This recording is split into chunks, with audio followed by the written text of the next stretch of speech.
কি বলবো আপনাদের, দেখেন আমাদের চাষির এই কি দুরবস্থা। দেখেন কি বড় বড় টমেটো, আপনারা দেখতেই পারতেছেন কি বড় বড় সাইজের টমেটোগুলো। দেখেন কি বড় বড়, তুলে দেখাই, দেখেন কি বড় সাইজের। তো সারাটা বাড়িতে দেখেন আশেপাশে সবাই এই যে টমেটো তুলে গেছে, অনেকে আবার অনেকে তুলে না, চারপাশে দেখতেই পারতেছেন লাল লাল হয়ে গেছে, ঠিক আছে, তুলে না। কারণ হচ্ছে মন হচ্ছে 1 টাকা করে, সরি আমার ভুল হয়েছে, 1 টাকা করে কেজি, ঠিক আছে, মন হচ্ছে 40 টাকা। হ্যাঁ, তো এইটা তুলে হয় না আসলে। এখন এটা তুলবে নাকি, বয়ে নেবে, কষ্ট করে তুলবে, তারপর ভ্যান ভাড়া দিবে, কিভাবে সম্ভব? দেখেন সব এখন কেউ তুলে না, এই যে পাখিতে খাচ্ছে, কেউ তুলে না। তুলে কি হবে? কোনো লাভ আছে কি, কোনো ফায়দা আছে কি? কিচ্ছু হচ্ছে না। দেখেন এই সব একদম পচে নষ্ট হয়ে যাচ্ছে। মানে এত খারাপ অবস্থায়, মানে কৃষকদের খুবই দূর অবস্থা এখন বর্তমানে, কিচ্ছু করার নাই। আমি ঘেরে আসছি, আমি তো সাধারণত শহরে থাকি, এদিকে থাকা হয় না। তো আজকে আসলাম, দেখে আমার খুবই খারাপ লাগলো। আর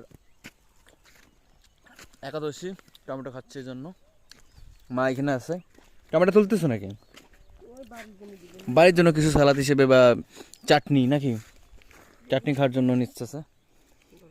কি অবস্থা দেখেন, খুবই দুরবস্থা কৃষকের এখন।